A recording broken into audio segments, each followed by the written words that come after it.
اگر خیرات دینا بند کر دے کربلا والے تو دنیا دانے دانے کے لیے محتاج ہو جائے۔ اگر خیرات دینا بند کر دے کربلا والے تو دنیا دانے دانے کے لیے محتاج ہو جائے۔ بہت بڑا شعر مفتی محمد نور عالم صاحب قبلہ مصباحی نے پڑھا، بہت اچھا شعر پڑھا، آپ یا سمجھ نہیں پائے یا آپ سمجھنا نہیں چاہتے۔ شعر اتنا اچھا تھا، اتنا اچھا تھا، اسی قسم پر، اسی ردیف، اسی قافیے پر سرزمین بھارت گنج میں پڑھا گیا تھا شعر، پورا مجمع کھڑا ہو گیا تھا، پورا مجمع کھڑا ہو گیا تھا، قسم خدا کی۔ یہ شعر اتنا اچھا ہے کہ شعر کو سننے کے بعد عاشق رسول خاموش ہو ہی نہیں سکتا ہے کہ جو شخص محفل حیدر میں آ نہیں سکتا، جو شخص محفل حیدر میں آ نہیں سکتا، علی کے نام کا نعرہ لگا نہیں سکتا۔ جو شخص محفل حیدر میں آ نہیں سکتا، علی کے نام کا نعرہ لگا نہیں سکتا، اور علی کے بچے اجازت اگر نہیں دیں گے تو کسی کا باپ بھی جنت میں جائے گا۔ علی کے بچے اجازت اگر نہیں دیں گے، علی کے بچے اجازت اگر نہیں دیں گے، کسی کا باپ بھی جنت میں جا نہیں سکتا۔ اور میرے دوستو حقیقتاً ہے، سچائی بھی ہے کہ جب تک علی دلوں میں بسایا نہ جائے گا، جب تک علی دلوں میں بسایا نہ جائے گا، خلد بری کی راہ کو پایا نہ جائے گا۔ جب تک علی دلوں میں بسایا نہ جائے گا، خلد بری کی راہ کو پایا نہ جائے گا، اور نیزے پہ چڑھ کے کہنے لگا مرتضیٰ کا لال، نیزے پہ چڑھ کے کہنے لگا مرتضیٰ کا لال، ارے یہ سر علی کا سر ہے، جھکایا نہ جائے گا۔ نیزے پہ چڑھ کے کہنے لگا مرتضیٰ کا لال، یہ سر علی کا سر ہے، جھکایا نہ جائے گا۔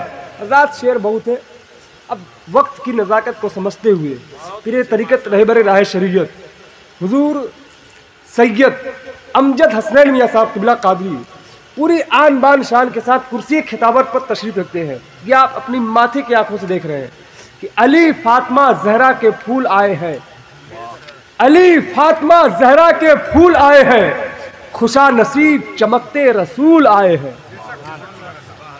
علی فاطمہ زہرا کے پھول آئے ہیں، خوشا نصیب چمکتے رسول آئے ہیں، بچھا دو پلکے محبت سے راہ میں ان کی، بچھا دو پلکے محبت سے راہ میں ان کی، ارے نبی کی بزم میں آل رسول آئے ہیں، بچھا دو پلکے محبت سے راہ میں ان کی، نبی کی بزم میں آل رسول آئے ہیں۔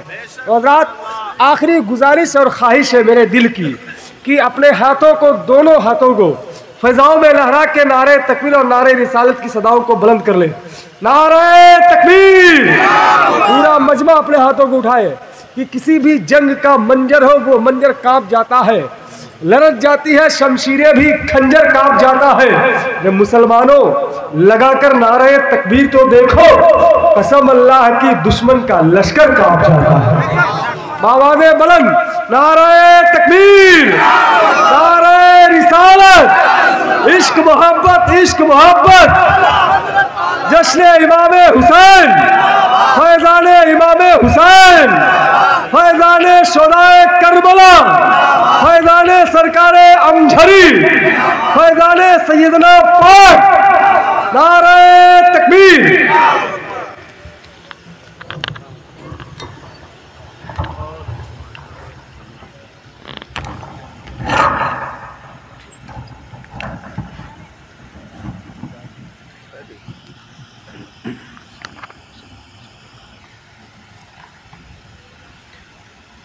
اسٹیج پہ بیٹھے باوقار علماء کرام و شعراء عظام و سامعین کرام، السلام علیکم ورحمۃ اللہ۔ نحمدہ و نصلی علی رسولہ الکریم، اما بعد فاعوذ باللہ من الشیطان الرجیم، بسم اللہ الرحمن الرحیم۔ قد افلح المؤمنون الذین هم فی صلاتهم خاشعون۔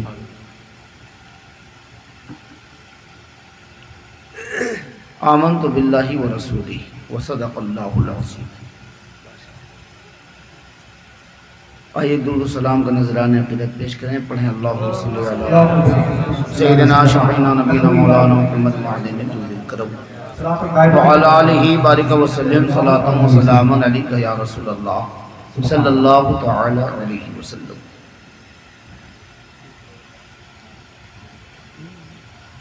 کبھی دریچہ کبھی صاحبان خوشبو دے،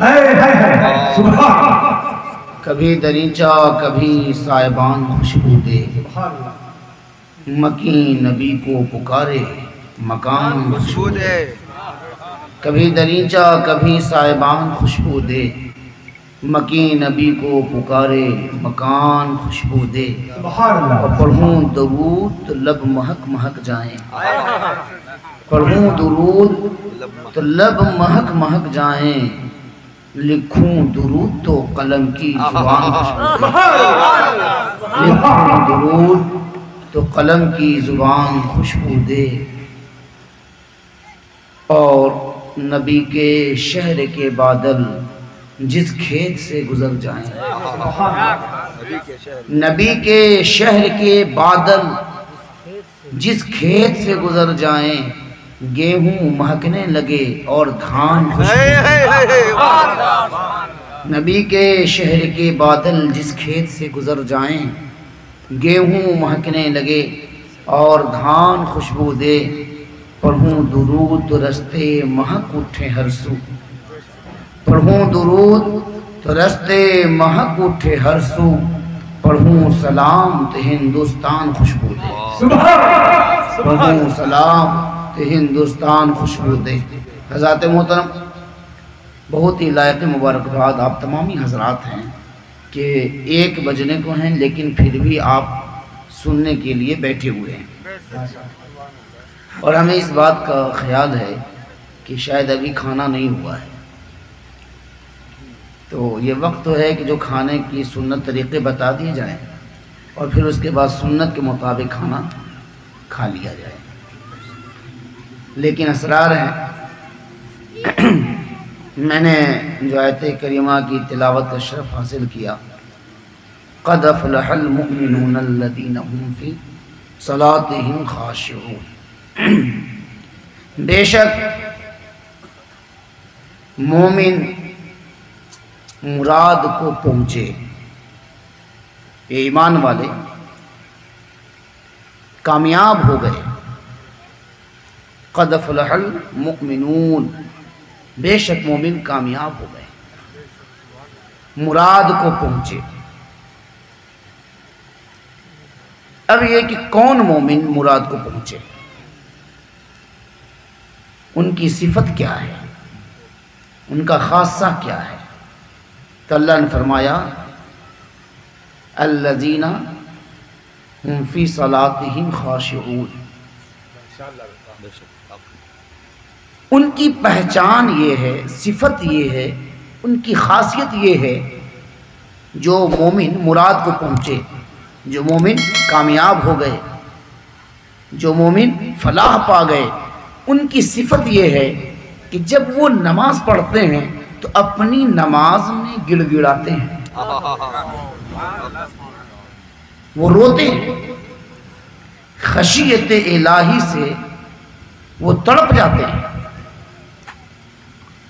بارگاہ خدا میں کھڑے ہوتے وقت وہ لرزہ باندام ہو جاتے ہیں، ان کا دل دھڑکنے لگتا ہے، وہ جھکتے ہیں تو مکمل جھک جاتے ہیں، وہ صرف دکھانے کے پیشانی نہیں رکھتے، وہ سب کچھ جھکا دیتے ہیں، اپنا دل رکھ دیتے ہیں۔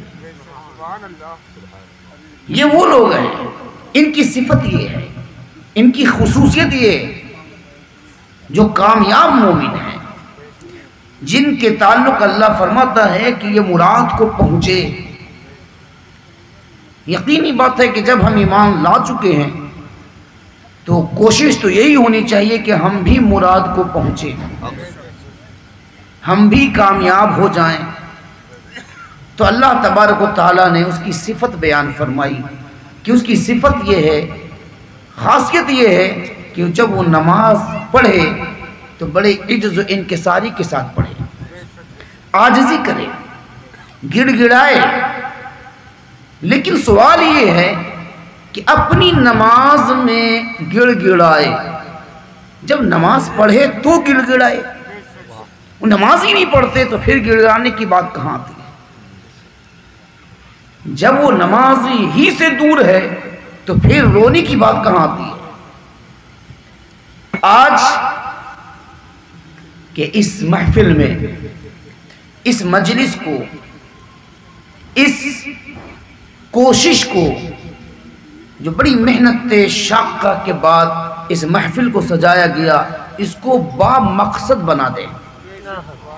اور یہ محفل با مقصد کیسے ہوگی؟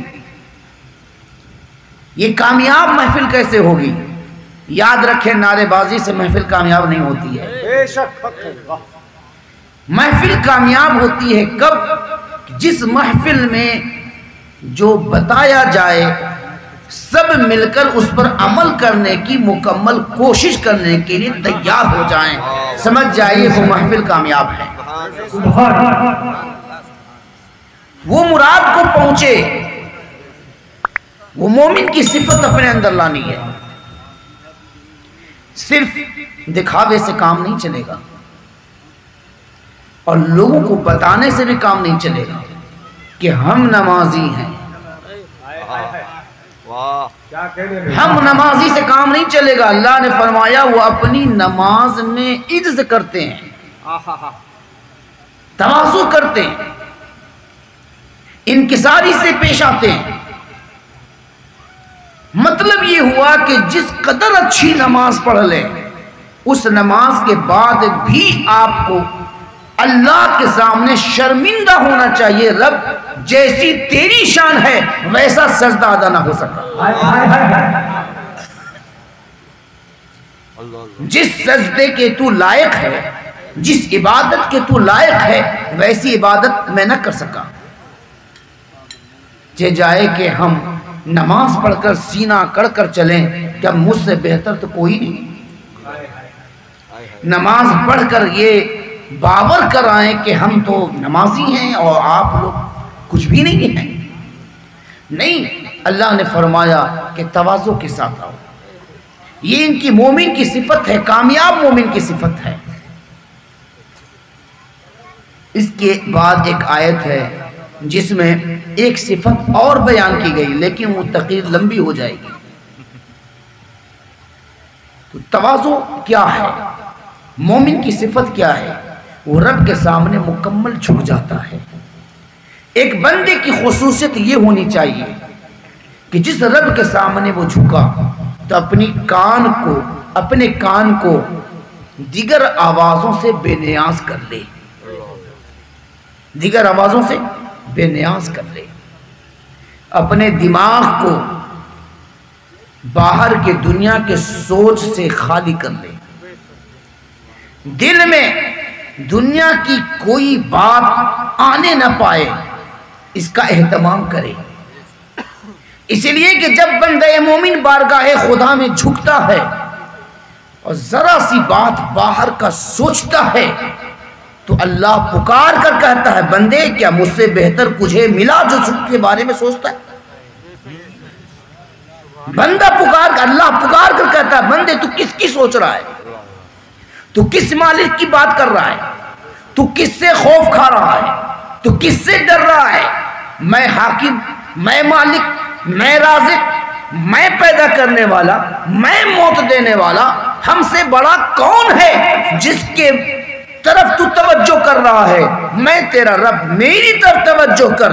جب تو میری طرف توجہ کرے گا اور میں نے تیری طرف توجہ کی تو پھر دنیا تیری طرف جھک جائے گی۔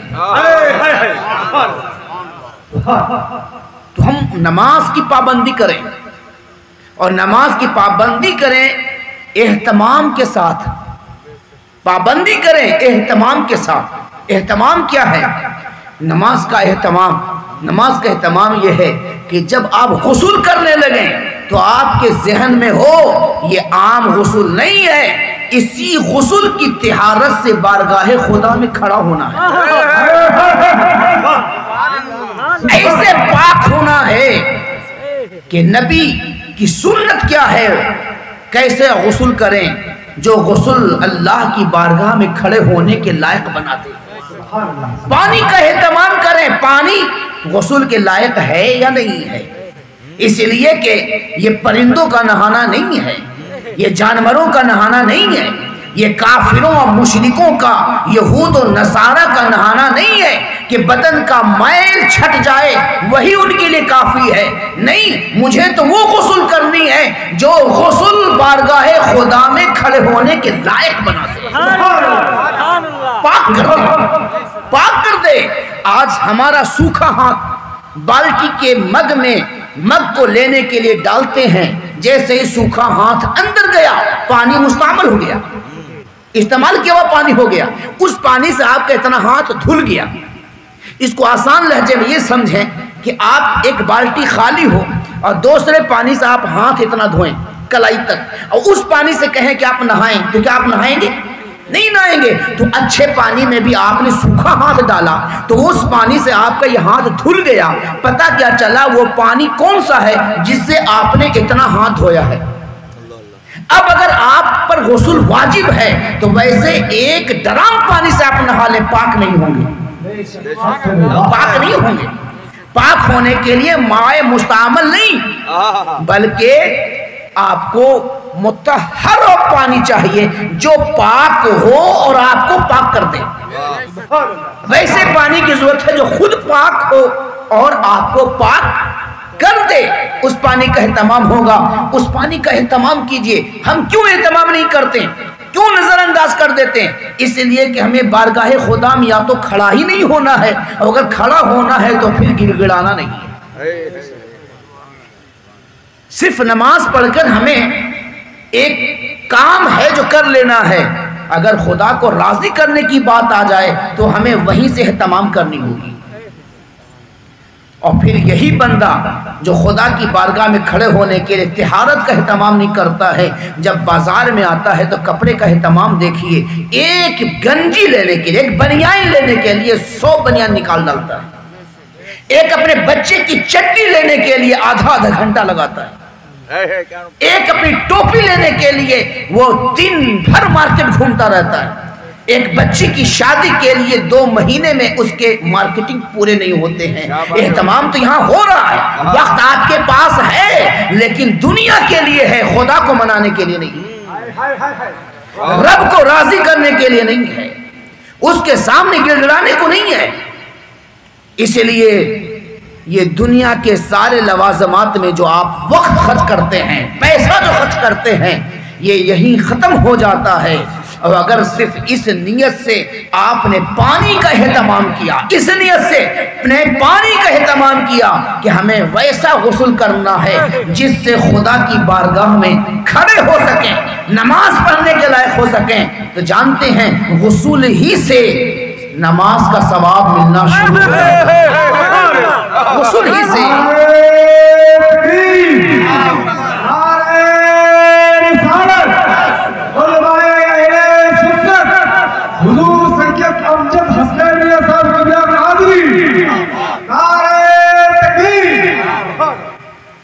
تو نماز کا ثواب مل رہا ہے۔ اب اس کے بعد اہتمام، کپڑے کا اہتمام کریں، کپڑے کا اہتمام کریں۔ دیکھتے نہیں ہیں آفس میں جانے کے لیے آپ کپڑے کا اہتمام کرتے ہیں، آفس کے لائق ہونا چاہیے، آفس کے لائق ہونا چاہیے۔ آپ کسی فنکشن میں جاتے ہیں، کپڑے کا اہتمام کرتے ہیں، اس لائق ہونا چاہیے۔ اب آپ غسل کر چکے ہیں خدا کی بارگاہ میں کھڑے ہونے کے لیے، اب اللہ کی بارگاہ میں کھڑے ہونے کے لیے کپڑے کا اہتمام کریں اور دیکھیں کہ میرے نبی نے کون سا کپڑا پسند کیا ہے، کون سا کپڑا پسند کیا ہے۔ آپ کام کرتے ہیں، ٹھیک ہے، مجبوری ہے، پہن لیں گے، نماز تو ہو جائے گی، لیکن کچھ ایسے کپڑے چن کر الگ رکھ لیں جو بارگاہ خدا میں کھڑے ہونے کے لیے خاص ہو۔ آپ مزدوری کرتے ہیں، آپ کمپنی میں کام کرتے ہیں، پینٹ شرٹ پہنتے ہیں، وقت بضرورت اگر وقت نہیں ہے پہن لیں گے تو نماز ہو جائے گی، لیکن آپ کوٹ پینٹ پہنتے ہیں، شرٹ پینٹ پہنتے ہیں، جینس پہنتے ہیں، ارے کچھ کپڑے اس لیے خاص کر لیں کہ خدا کی بارگاہ میں حاضری کے لیے خاص ہو جائے، اس کا اہتمام کریں۔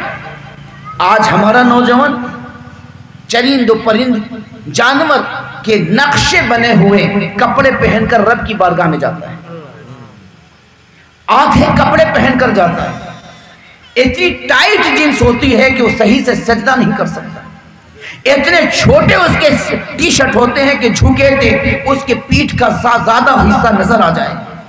کیوں؟ اہتمام نہیں ہے، فکر ہی نہیں ہے، فکر نہیں ہے۔ اور یاد رکھیے آپ نے صوفیہ سے، علماء سے، کتابوں میں سنا ہوگا ذکر فکر، ذکر فکر، تو ذکر پر تو اتنا زور ہے کہ رات بھر ہم ذکر کرتے ہیں، بتائیے فکر کب کریں گے؟ فکر کب کریں گے؟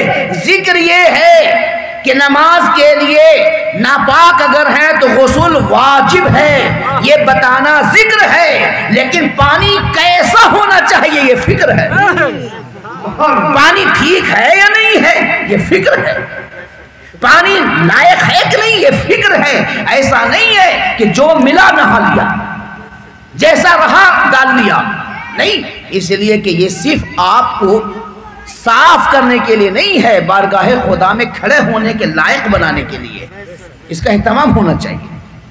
پھر وضو، پھر وضو، اور وضو کیا ہے؟ شرط ہے، شرط اگر ختم ہو گیا تو مشروط بھی ختم، وضو نہیں تو نماز نہیں۔ اور یہ بھی یاد رکھیں غسل نہیں تو وضو نہیں، غسل نہیں تو وضو نہیں، وضو نہیں تو نماز نہیں۔ تو وضو کے لیے بھی پانی کا اہتمام کریں۔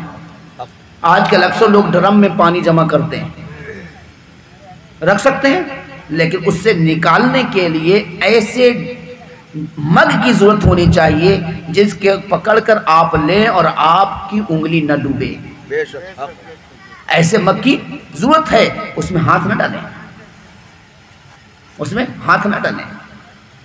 وضو کریں۔ وضو کیا ہے؟ وضو کیا ہے؟ وضو کا اہتمام کریں۔ وضو واجب ہے، یہ کیا ہے؟ ذکر۔ وضو کیا ہے؟ واجب ہے، یہ ذکر ہے۔ وضو فرض ہے، یہ ذکر ہے۔ وضو میں 4 فرائض ہیں، یہ ذکر ہے۔ اب اس میں فکر کرنی ہوگی، اب اس میں فکر کرنی ہوگی کہ یہ وضو ہے کیا؟ یہ وضو خدا سے ملانے والی ہے، یہ وضو اللہ کی بارگاہ میں کھڑا کرنے والی ہے، یہ وضو صرف جسم نہیں بلکہ دل کو صاف کرنے والی، یہ وضو عام وضو نہیں ہے جو آپ بغیر نیت وضو کے، اگر آپ وضو نہیں کر رہے، ہاتھ دھو رہے ہیں تو آپ کے میل تو صاف ہو سکتے ہیں لیکن گناہ صاف نہیں ہو سکتے۔ لیکن یہ وضو ہے، جب نماز کے لیے آپ وضو بناتے ہیں تو اللہ تبارک و تعالی جہاں جہاں پانی بہاتے ہیں وہاں وہاں کے گناہ کو دھل دیتا ہے۔ ہاتھ دھویا، ہاتھ کے گناہ زائد ختم ہو گئے، چہرہ دھویا، چہرہ گئے۔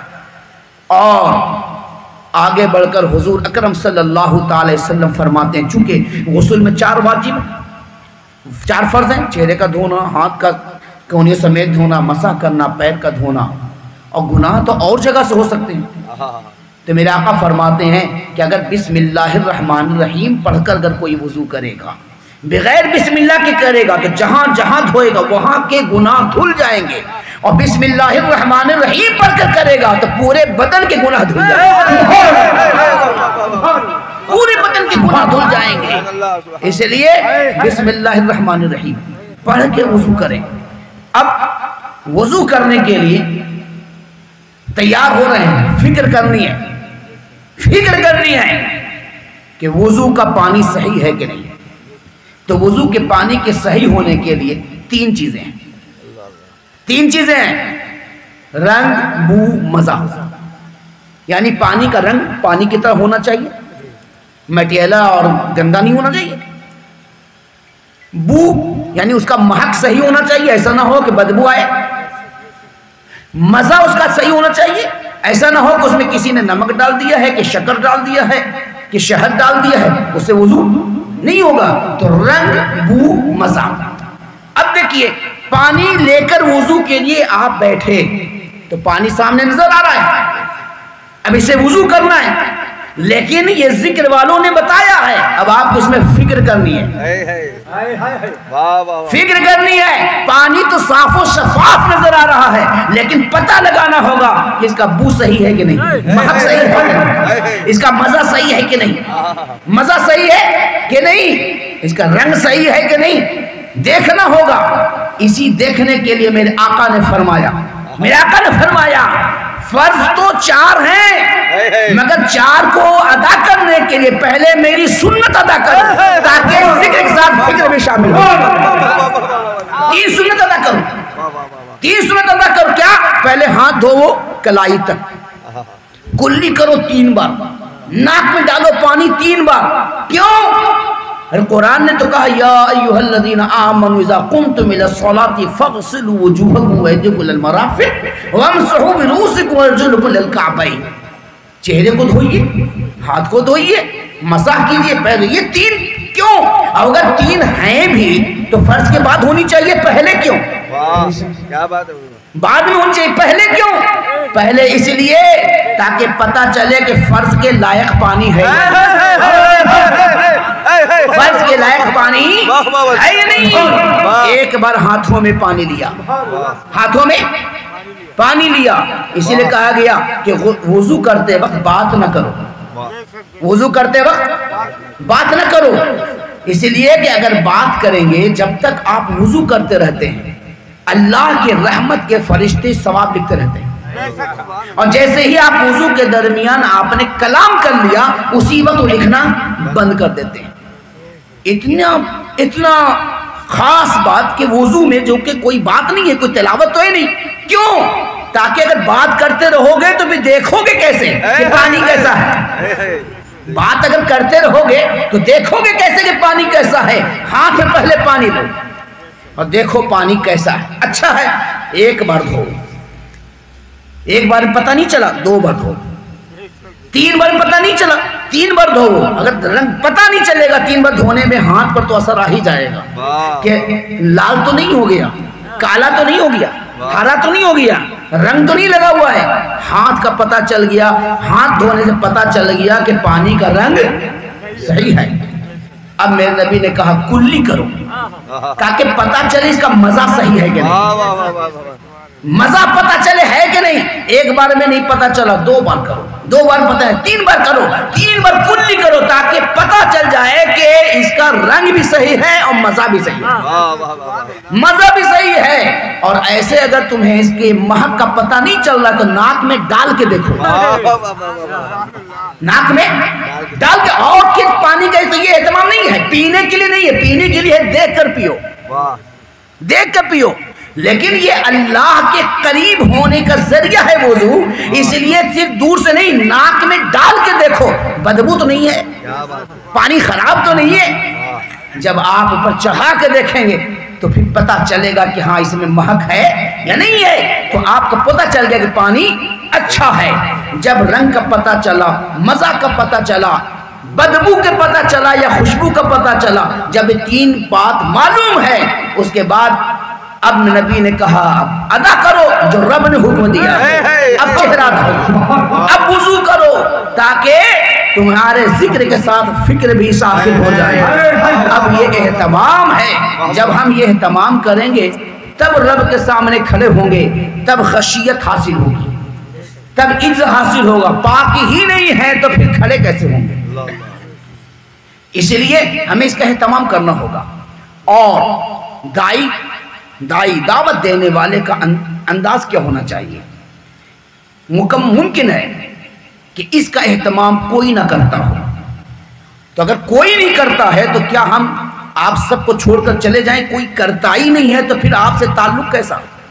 نہیں، طریقہ یہ ہے کہ جو جانتا ہے وہ تو جانتا ہی ہے، جو نہیں جانتا ہے اس سے میرا تعلق ہونا چاہیے تاکہ وہ جانے، تاکہ وہ جانے۔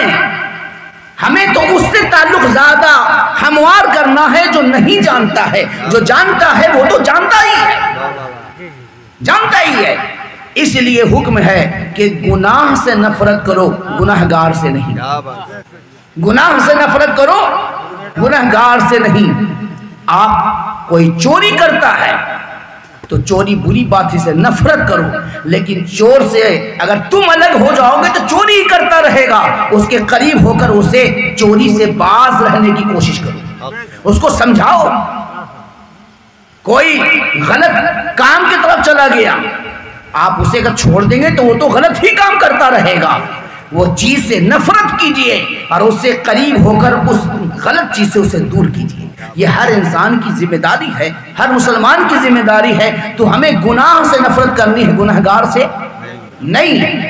اگر کوئی بچہ شراب پیتا ہے اور آپ نے کہا تو شراب پیتا ہے، بغیر سمجھے حتی الامکان کوشش کیجئے، جب نہ ہو تو آخری بات ہے کوشش کی. اگر آپ نے کہا ٹھیک ہے تو میں نے آج سے ہم بات نہیں کریں گے تو چھوڑ دیا، تب تو بھائی اس سے پہلے تو ڈر تھا کہ اگر پیئیں گے تو میرے ابا ڈانٹیں گے. اب تو بار خود کہتے ہم بات ہی نہیں کریں گے، تب تو بغیر ڈر کیا پیے گا. اب تو جو ایک بار پیتا تھا 2 بار پیے گا. اسے یہ نہیں کہ اب ہم بات نہیں کریں گے، بلکہ تم پیتے ہو، اب تمہارے ساتھ ہر وقت ہم رہیں گے، دیکھتے ہیں تم کب پیتے ہو. تو اس پر ذمہ داری بڑھ جاتی ہے، نہ کہ ہم اسے چھوڑ کر الگ ہو جائیں. آج ہمارا معاشرہ کیا ہے کہ اگر ہم اچھے ہیں تو اگر کسی کے اندر ذری سی برائی آئی تو میں نے کہا کہ وہ تو برا ہے، لیکن آپ جانتے نہیں کہ آپ سے بھی اچھا ہے کوئی. اگر اس نے آپ کو اگر الگ کر دیا کہ یہ برا ہے تب کیا ہوگا؟ تب کیا ہوگا؟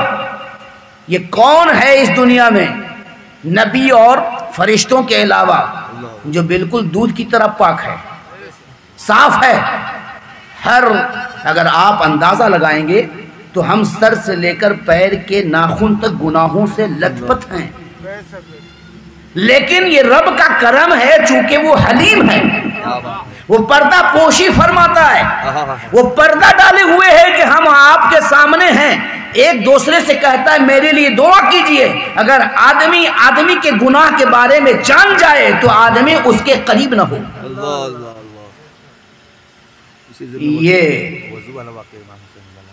نبی صلی اللہ تعالی علیہ وسلم کا اسوہ حسنہ کیا ہے، طریقہ کیا ہے، اصلاح کا انداز کیا ہے. آپ بتائیے کہ اگر کوئی باپ نہیں چاہتا کہ میرا بیٹا شرابی ہو، کوئی باپ چاہتا ہے میرا بیٹا چور ہو؟ کوئی چاہتا ہے؟ معاذ اللہ، اللہ نہ کرے. کوئی چاہتا ہے کہ میری بیٹی خطا کار ہو، غلط ہو؟ کوئی باپ چاہتا ہے؟ کوئی باپ نہیں چاہتا. خدا نہ خواستہ کسی کا باپ ایسا، کسی کا بیٹا ایسا نکل گیا، کسی کی بیٹی سے ایسے گناہ ہو گئے تو وہ باپ تو شرم سے شرمسار ہو جاتا ہے، وہ شرمندہ ہو جاتا ہے. کوئی باپ نہیں چاہتا کہ میری بیٹی غلط کار ہو یا میرا بیٹا گنہگار ہو، شرابی ہو، جواری ہو. کوئی باپ نہیں چاہتا. یہاں تک کہ شرابی باپ بھی نہیں چاہتا میرا بیٹا شرابی، جواری باپ بھی نہیں چاہتا میرا بیٹا جوا کھیلے، گنہگار باپ بھی نہیں چاہتا میرا بیٹا گناہ کرے. نہیں دیکھتے بے نمازی باپ اپنے بیٹے کو مارتا، جا کر نماز پڑھو. ارے وہی کیوں کیسے پڑھے گا؟ اس نے تو بچپن سے دیکھا ہی نہیں آپ کو پڑھتے ہوئے. تو طریقہ یہ ہے کہ آپ نماز پڑھنے لگے، بولنے کی ضرورت نہیں ہوگی، وہ دیکھ کر پڑھنے لگے. آپ اندازہ لگائیے کہ اگر ہم یکسر ایسے گناہ کرنے والے کو ہم نکالتے رہیں گے تو اگر نبی نے صحیح نکالنا شروع کر دیا ہوتا تو ہم کہاں ہوتے؟ اگر نبی نے نکالنا شروع کر دیا ہوتا تو ہم کہاں ہوتے؟ امام حسین رضی اللہ تعالیٰ، امام حسن رضی اللہ مسجد نبوی میں آئے، دیکھا کہ ایک ضعیف شخص، بوڑھے شخص اسلام قبول کر چکے تھے. چونکہ 80 سال کے بھی لوگ اسلام قبول کر رہے تھے، 90 سال کے بھی لوگ قبول کر رہے تھے، ہر عمر کے لوگ قبول کر رہے تھے. تو علم کا تعلق عمر سے تو نہیں ہے. ممکن ہے کہ 8 سال کا بچہ جو جانتا ہے، یعنی کسی نے اسے بتا دیا وہ جان گیا. ممکن ہے کہ 100 سال کا بوڑھا وہ نہ جانے. اور یہ بھی ممکن ہے کہ ایک بکری چرانے والا شخص جس بات کو جانتا ہے اپنے وقت کا بڑا سے بڑا مفتی اس بات کو نہ جانے. یہ بھی ہے. اس کی چند مثالیں ہیں دنیا میں. چند مثالیں، کوئی ضروری علم ایک نا پیدا بحر کنار ہے، نہ ختم ہونے والا سیلاب ہے، اس علم کے سمندر کو کوئی پی ہی نہیں سکتا ہے۔ اور جو کہہ دے مجھے سب معلوم ہے، سمجھ جائیے کہ سب سے بڑا جاہل ہے، کہ اسے علم کے بارے میں معلوم ہی نہیں ہے کہ علم کتنا وسیع ہے، اتنا بھی اسے نہیں معلوم ہے، گویا کہ مکمل جاہل ہے۔ علم ایک سمندر ہے، دریا ہے، کوئی نہیں پی سکتا۔ تو میاں میں حسنین کریمین دونوں چھوٹے چھوٹے آئے، دیکھا، کیا دیکھا کہ داڑھی سفید ہے، میرے نبی کے صحابی ہیں، میرے نانا کے غلام ہیں، لیکن وضو غلط کر رہے ہیں، لیکن وضو غلط کر رہے ہیں۔ اب دونوں بھائی نے دیکھا کیسے کہیں، تو اب دیکھیں اصلاح کا طریقہ، دونوں بھائی کھڑے رہے، جب وہ وضو سے فارغ ہو گئے تو کہا، سلام کیا۔ تربیت ہوتی ہے نا، تربیت، اپنے بچوں کو تربیت دیں کہ اپنے سے بڑوں کو سلام کرو، چھوٹوں کو بھی سلام کرو۔ اگر بھائی بھائی میں لڑائی ہو جائے تو کبھی منع مت کیجئے کہ ان کو سلام مت کرنا، لڑائی اپنی جگہ ہے، سلام تو حضور نے فرمایا ہے، لڑائی آپ نے کیا ہے، سلام آپ کو حضور نے بتایا ہے، لڑائی آپ نے کیا، تو اپنے والی بات میں حضور کی بات کیوں ڈالتے ہیں، اپنے معاملات میں نبی کی بات کیوں ڈالتے ہیں؟ جھگڑا آپ نے کیا ہے، اور یہ بات کس نے بتائی ہے سلام کرنا؟ اللہ نے حکم بھی دیا ہے اور میرے نبی نے بتایا ہے، سنت ہے۔ تو اس بات میں اپنے بچوں کو نہ ڈالیں، انہیں اچھی تربیت دیں۔ تو حسنین کریمین نے سلام کیا، سلام کرنے کے بعد ان سے عرض کیا کہ ہم دونوں بھائی میں ایک بات آ گئی ہے، یہ کہتے ہیں کہ میں اچھا وضو کرتا ہوں اور میرا دعویٰ ہے کہ میں اچھا وضو کرتا ہوں، تو آپ تھوڑی دیر رک جائیں، ہم لوگ دونوں بھائی وضو کر لیتے ہیں، آپ دیکھ لیجئے اور فیصلہ کر لیجئے کہ ہم میں دونوں کا وضو کس کا اچھا ہے، ہم میں دونوں میں سے وضو کس کا اچھا ہے۔ تو انہوں نے کہا ٹھیک ہے، انہوں نے کہا ٹھیک ہے دیکھ لیتے ہیں، اس لیے کہ وہ تو مطمئن تھے کہ جو میں کر رہا ہوں ٹھیک کر رہا ہوں۔ اب دونوں بھائی وضو بنانے کے لیے بیٹھے، حضرت امام حسن امام حسین جب دونوں وضو سے فارغ ہوئے تو وہ صحابی رسول نے حسنین کریمین کے قدم چومے اور کہا کہ شہزادے آپ دونوں کا وضو اچھا ہے، وضو تو میرا غلط ہے، دونوں کا وضو اچھا ہے، وضو میرا غلط ہے، یہ اصلاح کا طریقہ ہے۔ اور ورنہ اگر آج کا ہوتا تمہیں وضو نہیں بنانے آتا، اتنے بوڑھے ہو گئے، چلو مسجد سے باہر نکلو، ارے وہ تو اتنا حضور کے کرم سے صحابی بناتا، اگر نکال دیے ہوتے تو پھر تو وہ مرتد ہو جاتا، تو نکالا نہیں جاتا ہے، اندر رکھ کے سمجھایا جاتا ہے۔ یہ طریقہ کار ہونا چاہیے، یہ طرز زندگی ہونا چاہیے، میرے نبی نے طریقہ بتایا ہے، ہمیں اس پر عمل کرنی چاہیے، اس لیے ہمیں خاص توجہ دینی چاہیے اس پر کہ ہم لوگوں کی اصلاح کیسے کریں۔ آج جو ہم جلسے کرتے ہیں اس کا ایک مقصد ہونا چاہیے، اس کا ایک مقصد ہونا چاہیے، یہ کہ یہ جو وقت آپ دے رہے ہیں یہ 1 بجنے جا رہا ہے، 1 بجنے تک آپ بیٹھے ہوئے ہیں اور بیٹھنے کے بعد آپ جائیں اور جانے کے بعد آپ کو ایک مسئلہ بھی معلوم نہ ہو تو بتائیے رات کا کیا فائدہ؟ یہ لاؤڈ اسپیکر، یہ پنڈال، یہ کھانا، یہ انتظام، یہ تمام کا فائدہ کیا ہوا؟ کوئی فائدہ نہیں۔ آپ دیکھتے نہیں ہیں کہ آپ کسی ڈاکٹر کے یہاں جائیں اور ڈاکٹر نہ بیٹھتا ہو تو کہتے ہیں کہ آج پورا دن برباد ہو گیا، اس لیے کہ دوا نہیں ملی، دوا نہیں ملی، دن برباد ہو گیا۔ اور بتائیے رات میں اتنے خرچے کر کے ہم جلسہ کرتے ہیں اور کرنے کے بعد ایک بات بھی لے کر نہیں جائیں تو بتائیے رات برباد ہو گئی۔